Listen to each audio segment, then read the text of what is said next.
लघु सिद्धांत कौमुदी में हम लोग अभी पढ़ रहे हैं हलंत पुल्लिंग प्रकरण को। और हलंत पुल्लिंग प्रकरण में राजन शब्द की रूप सिद्धि पढ़ रहे हैं। अभी तक हम लोगों ने राजा, राजानऊ, राजानः ये सभी सूत्रों को रूप सिद्धि को पढ़ लिया है। और आज सूत्र आता है नलोप सुपस्वर संज्ञा तुग विधि सुकृति। यह नलोप असिद्ध करता है। कैसे करता है, प्रक्रिया क्या है और उसका परिणाम क्या है, ये सब जानने के लिए चलते हैं संस्कृत भाषी ब्लॉग पर और देखते हैं कि वहां रूप सिद्धि किस प्रकार से की गई है।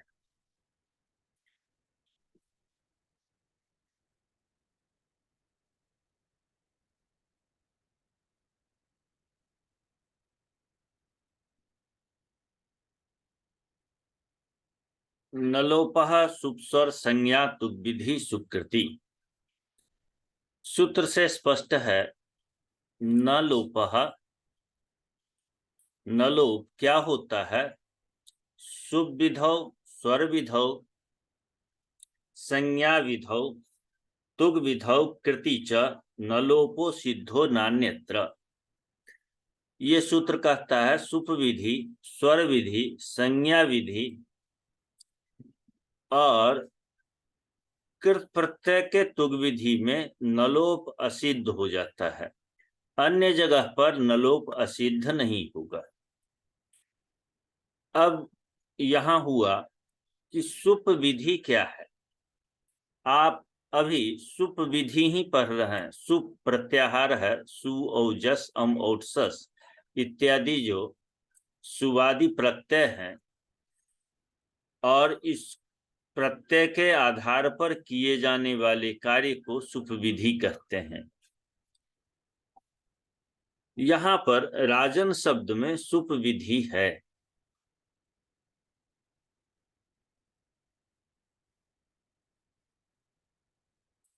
सूत्र निकाल लेते हैं पहले।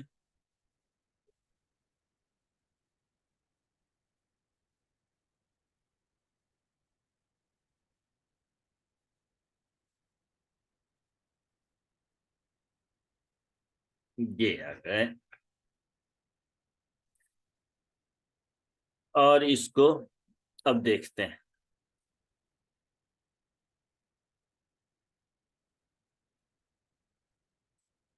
सूत्र को जब ठीक से समझ लेते हैं तो फिर रूप सिद्धि को समझना भी आसान हो जाता है। ये सूत्र का अर्थ दिया है सुप विधि, स्वर विधि, संज्ञा विधि और कृत प्रत्यय परे रहते। जैसे सुप एक प्रत्यय है वैसे भी कृत प्रत्यय है। कृदंत प्रकरण में हम लोग उसको पढ़ेंगे। वहां कृत प्रत्यय के तुग विधि में नकार का लोप असिद्ध हो जाता है। इन्हीं जगह पर होगा। कहां कहां पर, जहां सुप का कार्य हो रहा हो, सुप संबंधी कार्य, स्वर संबंधी कार्य, संज्ञा संबंधी कार्य और कृत प्रत्यय परे रहते तुक संबंधी कार्य। वहां पर यदि कहीं नलोप हो गया हो तो वो नलोप असिद्ध हो जाता है। यहाँ विशेष रूप से जानने योग्य चीजें ये है कि सुप विधि में दो प्रकार की विधियां होती है। एक विधि है सुप संबंधी विधि और दूसरी है सुप स्थानिक विधि। सुप को निमित्त मान करके जो विधि कहते हैं उसको सुप निमित्तक विधि कहते हैं। कहते हैं कि सुविभक्ति, औट विभक्ति, ये विभक्ति परे हो तो ये कार्य हो जाए, तो वो सुप को निमित्त मान करके। और दूसरी विधि होती है सुप का लोप हो गया हो और उसको मान करके कार्य किए जाए। चलिए अब यहाँ राजन शब्द सुप विधि में कहाँ क्या हो रहा है इसको देख रहे हैं। जैसा कि आप देख रहे हैं ये रूप सिद्धि की गई है राजभ्याम। राजन शब्द है, भ्याम विभक्ति ले आते हैं, राजन भ्याम हो गया। स्वादिष्ट सर्वनाम स्थाने से राजन शब्द की पद संज्ञा हो जाती है। और पद संज्ञा होने के कारण नलोपः प्रातिपदिकांतस्य से राजन के नो का लोप हो गया, तो राजभ्याम हो गया। यहाँ पर राजभ्याम स्थिति में सुपी च से दीर्घ प्राप्त होता है। भ्याम विभक्ति सुप विभक्ति है, ऐसी स्थिति में राजा घटक आकार का दीर्घ आकार यहाँ प्राप्त हो जाता है। राजा भ्याम ऐसा रूप बनने लगता है। यह अनिष्ट रूप है राजाभ्याम, ऐसा न हो इसी के लिए सूत्र प्रवृत्त होता है नलोपः सुप स्वर संज्ञा तुर्विधि सुकृति। ये सूत्र आता है और कहता है सुप विधि में नलोप असिद्ध हो जाए। अब सुपीच कहता है सुप प्रत्याहार बाद में, सुप जो है प्रत्यय बाद में यदि हो तो अदंत को दीर्घ हो जाता है।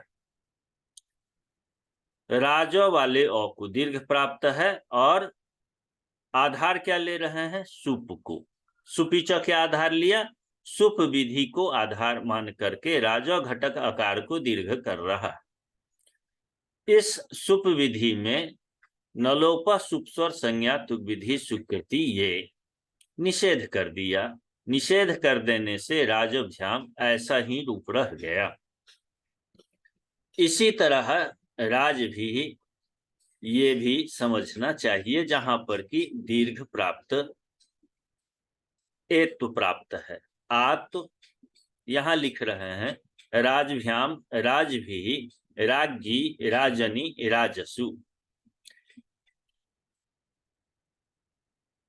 ये उदाहरण दिए हैं और लिखते हैं इत्य सिद्धत्वात् आत्वम एत्वम ऐस्त्वम च न। इस सूत्र से क्या होता है, नलोप असिद्ध होने के कारण आत्व, जैसे कि उदाहरण हमने देखा राजभ्याम में आत्व नहीं हुआ, ऐसे ही आगे उदाहरण देखेंगे एत्व का, ए नहीं होता है। कहाँ ए तो होता है, राम शब्द के रूप सिद्धि को यदि आप ठीक से जानते हैं, रामः रामो रामाह रूप बना चुके हैं, तो आपको ठीक से याद होगा कि कहाँ पर ए होता है। जब राजा हो जाएगा तो यह भी अजंत पुलिंग में जैसे रूप सिद्धि किए हैं उसी प्रकार यहाँ भी प्रक्रिया होगी, जहां नलोप हो जाएगा वहां पर। तो एक तो जहां जहां राम शब्द में है वैसे ही यहाँ पर भी एक तो प्राप्त हो जाएगा। तो भीष को ऐस आदेश हो जाता है, अतो भीष ऐस अदंत के बाद। तो ये तीनों कार्य नहीं होंगे। कब नहीं होंगे, जब नलोप असिद्ध हो जाएगा। तो एक उदाहरण आपने देख लिया है। क्या देख लिया, राजभ्याम में आ नहीं हुआ सुपीच से। दूसरा उदाहरण देखते हैं। यहां अभी रूप सिद्धि को ही समझ लेते हैं, इसके बाद थोड़ी और विशेष बातें भी समझेंगे। अब है राज भी, राजन है भीष है, नलोपः प्रातिपदिकांत से न का लोप हो गया। राजा भीष हुआ, अतो भीष ऐस से क्या हुआ, सुप को, सुप स्थानिक भीष को क्या किया, ऐस प्राप्त हुआ इससे। लेकिन नलोप जब असिद्ध हो गया, नलोप सुप स्वर संज्ञा तुक विधि सुकृति से, तो क्या हुआ, यहाँ राजन में नो दिखने लगा, राजा नहीं राजन दिखने लगा, नांत यह दिखने लगा। अभी हमें क्या दिख रहा था, अदंत दिख रहा था, अत दिख रहा था, राजा में अ दिख रहा था। और जब नो असिद्ध हो गया तब क्या हुआ, यहाँ नो आकर के पुनः उसी डाल पर वहीं पर बैठ गया, तो राजन बन गया। अब यहाँ अदंत तो रहा नहीं, इसीलिए अतो भी ऐस से ऐस नहीं हुआ, तो राजा भी ऐसा ही हो गया।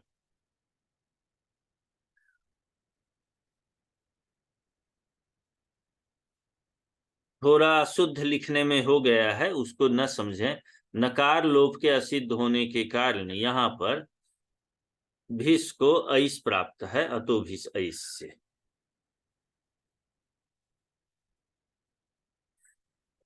इसको ऐस आदेश नहीं हुआ ऐसा पढ़ लें। ठीक है, अब आगे और चलते हैं रूप देखने के लिए। एक रूप है राजनी। राजन शब्द है, कौन विभक्ति लाएंगे? नी विभक्ति। प्रथमा एक वचन में कौन विभक्ति आती है? नी। तो राजन नी हो गया। अब यहां पर एक सूत्र आप पढ़ चुके हैं, विभाषा निश्यो हो। कौन सूत्र पढ़ चुके हैं?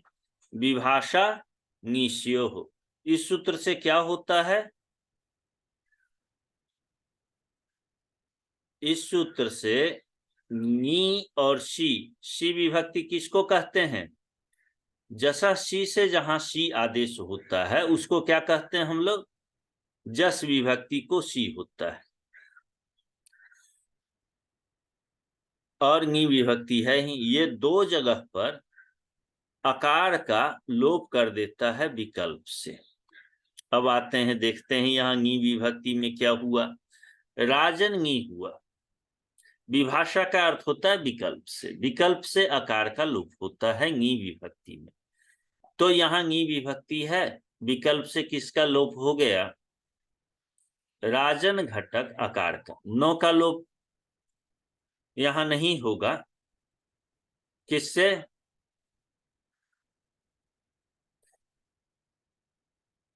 यहाँ अ का विभाषा निश्चय से लोप हो गया तो राजो न ई ये बन गया। और आगे क्या होता है? जो के बाद नो है।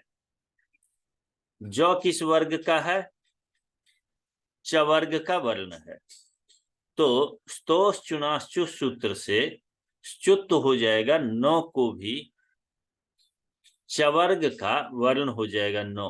तो नो हो जाएगा च छ ज झ य हो जाएगा।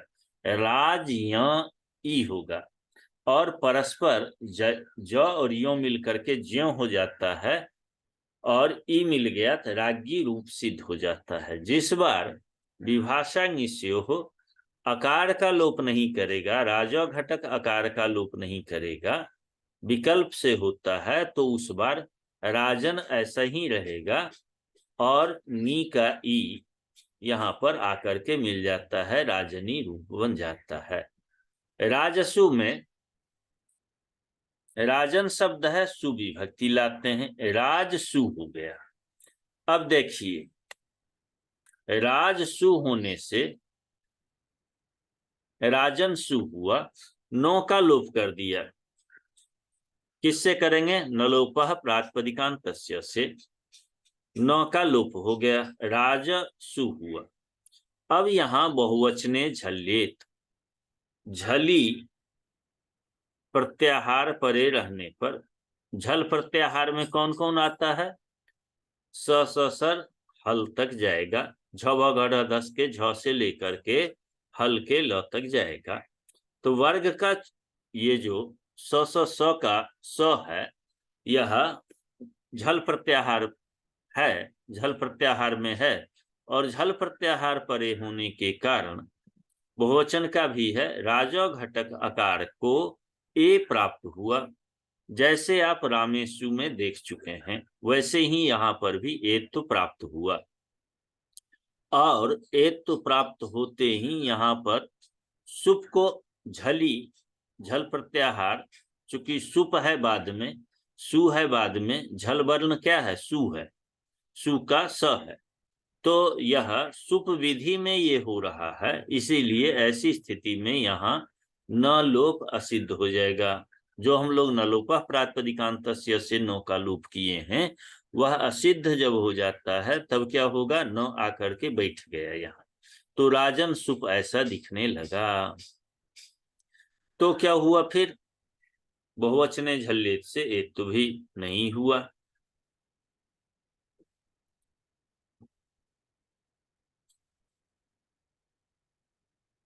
तो राजसु ये रूप हो गया।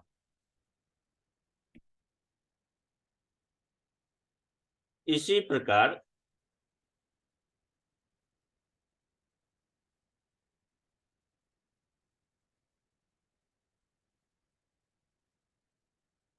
जब एक तो नहीं होगा तो वहां स को श होता है, मूर्धन्य श, तो रामेशु हो जाता है। यहाँ पर शत्व भी नहीं होगा क्योंकि ए नहीं मिलेगा उसको। इसी प्रकार राजभ्य आदि में भी आपको देखना चाहिए, वहां पर भी जो अदंत को मान करके जो प्रक्रिया होती है वो सभी नलोप असिद्ध होने से वो सभी प्रक्रियाएं यहाँ पर नहीं होगी।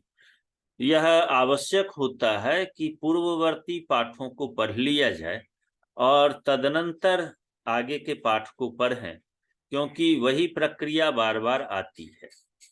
यहाँ राजन शब्द की का शब्द रूप दे दिया गया है, उन बच्चों के लिए दे दिया गया है जो लोग राजन शब्द के शब्द रूप से परिचित नहीं हैं, अथवा वो शब्द रूप की सीधी प्रक्रिया से ठीक से अवगत अभी नहीं हो पाए हैं, वो लोग शब्द रूप यहाँ से देख लें।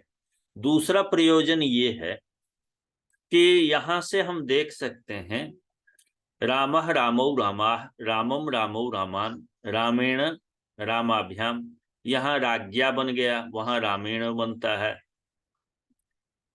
रामेण रामाभ्याम, वहां आत तो हो जाता है, यहाँ नहीं होता है। रामई भीष को ऐस हो जाता है, ऐत तो यहाँ नलोप असिद्ध हो जाएगा, भीष को ऐस नहीं होगा, इसीलिए राजभी बना।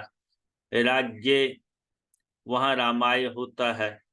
तो ये एक कंपैरिजन स्टडी करके देखना चाहिए, तुलनात्मक देखना चाहिए, और इससे भी आपको ठीक से समझ में आ जाएगा कि जब नलोप हो जाता है, जहां जहां नलोप प्रातिपदिकांत से नलोप हो जाता है, वहां पर ये अकारांत राजो शब्द हो जाता है, और राम के समान कहाँ होता है और कहाँ नहीं होता है। जहां नहीं हो रहा है वहां नलोपा सुपस्वर संज्ञा तुग्विधि सुकृति सूत्र का प्रभाव है, और शेष जगहों पर नकार का लोप नहीं होने से रामो शब्द जैसा रूप नहीं बनेगा। इसी प्रकार यज्वन शब्द के प्रथमा एक वचन में राजन शब्द की तरह रूप बनेगा। यज्वा यज्वानौ यज्वानः, नांत शब्द राजन भी है और यज्वन शब्द भी नांत है। तो रूप बनाते हुए चलिएगा। आगे हम लोग पढ़ेंगे न संयोगात भवंतात, और इसको पढ़ने से पहले थोड़ा सा इसकी एक छोटी सी गुत्थी है जो मैं यहाँ बताता चलूं। जो परंपरागत संस्कृत के छात्र हैं उनके लिए ये आवश्यक है जानना कि जब यहाँ पूर्वत्रा सिद्धम से पूर्व के प्रति त्रिपादी शास्त्र असिद्ध ही है, तो फिर अलग से नलोपह सुपस्वर संज्ञा तुग्विधि सुकृति ये सूत्र क्यों करने की आवश्यकता क्या आई, इस सूत्र को क्यों लाया गया, इस बात को यहाँ लिखा हूं और इस पंक्ति को आपको फिर से दोहरा देता हूं, पढ़वा देता हूं, ताकि कॉन्सेप्ट स्पष्ट हो जाए। यद्यपि पूर्वत्रा सिद्धम सूत्र से ही नलोप असिद्ध है, ठीक,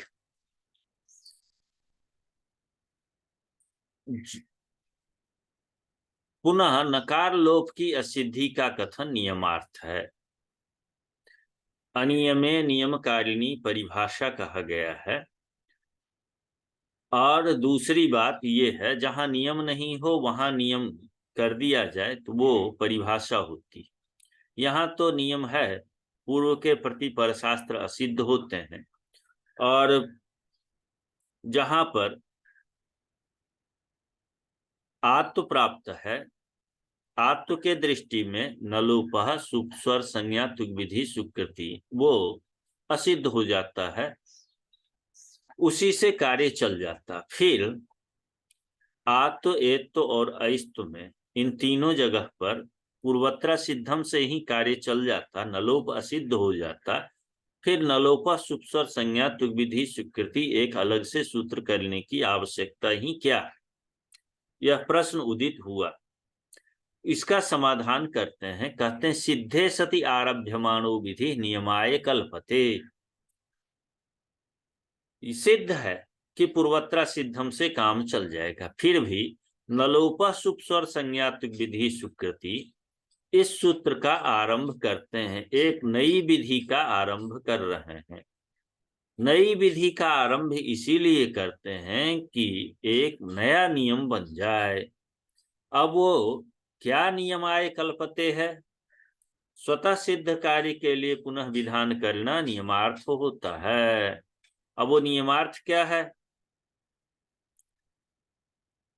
कहते हैं यदि नकार का लोप असिद्ध हो तो सुप विधि, स्वर विधि, संज्ञा विधि और कृत प्रत्यय परे रहते तुग विधि में ही असिद्ध हो और सभी जगह पर नलोप असिद्ध नहीं हो। बांध दिया, दायरा छोटा कर दिया उसका। वैसे तो बहुत जगह पर जहां कृत प्रत्यय परे रहते हो वहां पर भी दीर्घ हो सकता है, आत तो हो सकते हैं, एत तो हो सकते हैं, ये सभी कार्य हो सकते हैं। लेकिन इसने कहा नहीं नहीं, कृत प्रत्यय परे रहते तुग विधि में ही करना। संज्ञा की विधि हो वहीं पर नलोप असिद्ध हो तो इन्हीं जगहों पर असिद्ध होगा, अन्य जगह पर असिद्ध नहीं होगा। इस नियम को बनाने के लिए क्या हो जाएगा? और जगह कार्य होंगे। जैसे उदाहरण यहां देते हैं कि जब कह दिया कि इन्हीं तीन विषयों में नलोप असिद्ध होगा, अन्य जगह नहीं होगा, तो इत्य सिद्धत्वात् नान्यत्र नलोपो असिद्धो नान्यत्र यथा राजास्व इत्यादौ। राज्ञः अश्वः, इसमें राजन अश्व इस स्थिति में क्या होता है? नलोप हो गया, राज अश्व हो गया। अब राज अश्व ऐसा हो गया, समास हम लोग कर रहे हैं, समास की विधि की बात हो रही है। वहां पर आया सूत्र अकः सवर्णे दीर्घः, राजा घटक अकार और अश्व घटक अकार ये दोनों हैं। अब इसको दीर्घ हो जाए, प्राप्त हुआ। यहां पर प्राप्त होते ही आया पूर्वत्रा सिद्धम और कहा पूर्व के प्रति परशास्त्र असिद्ध हो जाए। अब नलोप के दृष्टि से अकः सवर्णे दीर्घ सूत्र असिद्ध हो जाता है।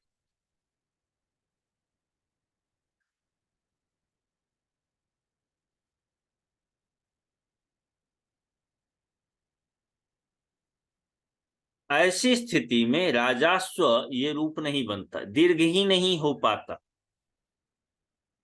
पूर्वत्रा सिद्धम से अकः सवर्णे दीर्घ नलोप के प्रति असिद्ध होने से यहां नो दिखता, अकः सवर्णे दीर्घ लगता ही नहीं। राजन अश्व ऐसा दिखता, किसको? अकः सवर्णे दीर्घ को। यदि पूर्वत्रा सिद्धम ये प्रभावी होता तो इसीलिए इस सूत्र को लाना पड़ा, नलोप सुपसर संज्ञा विधि स्वीकृति को। कहा नलोप असिद्ध हो तो इन्हीं विधियों में है। अब देखिए, राज अश्व यहां न तो सुप की विधि है, न स्वर की विधि है और न संज्ञा विधि है, न कृत प्रत्यय रहते हुए तुग विधि है। चारों में से कोई भी विधि यहां नहीं है, इसीलिए नलोप असिद्ध यहां पर नहीं होगा, अन्यत्र नहीं होगा, इन्हीं चारों में होगा नलोप असिद्ध। तो ये राजस्व इन चारों में से नहीं है, राजस्व अन्यत्र की विधि ये है, इसीलिए नलोप असिद्ध यहां पर नहीं होगा। तो राजो अश्व ऐसा ही रहेगा, यहां पर पूर्वत्रा सिद्धम यह प्रभावी न होगा। अकः सवर्णे दीर्घ से दीर्घ हो जाएगा, राजास्व बन जाएगा। इस प्रकार के आप अनेक प्रयोग देखें। संज्ञा प्रकरण में हम लोग यदि यही राज अश्व शब्द दे दिया होता तो हम अकः सवर्णे दीर्घ से दीर्घ कर लेते, एक उदाहरण मिल गया होता। और जैसे जैसे हम आगे के पाठ को पढ़ते हुए जाते हैं वैसे वैसे जब रूप की सिद्धि होने लगती है तब हम और जो गंभीर प्रक्रिया है उससे अवगत होते जाते हैं। तो आज बस इतना ही। इसके बाद आगे हम लोग और पाठ को पढ़ेंगे, कल फिर यहीं पर उपस्थित होंगे। धन्यवाद।